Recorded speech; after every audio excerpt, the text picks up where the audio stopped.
ముఖ్యంగా ఈ రాష్ట్ర ప్రభుత్వ తీరు ఎట్లా ఉందంటే దొంగలు పడ్డాక 6 నెలల కుక్కలు మొరిగినట్టు ఇవాళ కేసీఆర్ గారు పొలం బాట పట్టిన తర్వాత కంటి తుడుపు చర్యలు ప్రారంభించారు.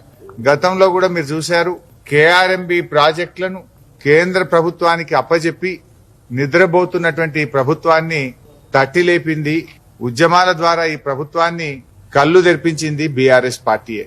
ఈ రోజు ఇప్పుడు కరువుపై కూడా కేసీఆర్ గారు పొలం బాట బట్టి కాలు బయట పెట్టినాకనే ఈ ప్రభుత్వం దిద్దుబాటు చర్యలు ప్రారంభించింది.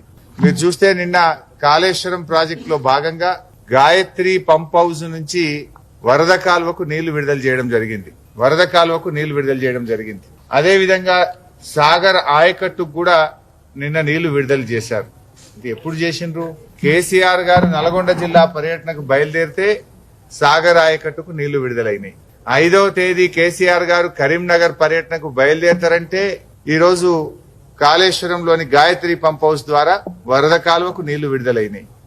అంటే కేసీఆర్ గారి చర్యల వల్ల, బీఆర్ఎస్ పార్టీ పోరాటం వల్లనే ఇవాళ రైతులకు కొంత ఉపయోగం ఉంది. అంటే మేము బయలుదేరిపోతే ఈ నీళ్లు వచ్చి ఉండేటి కావు కదా, మీరు ముందెందుకు చేయలేదు?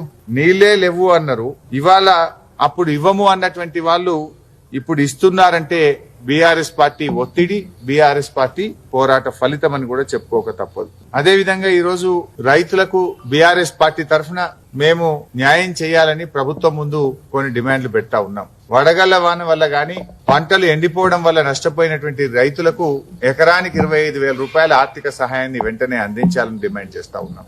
100 రోజుల్లో మీరు అమలు చేస్తామన్న హామీలన్నీ కూడా తక్షణమే అమలు చేసి రైతుల్ని కాపాడాలని చెప్పి మేము కోరుతా ఉన్నాం.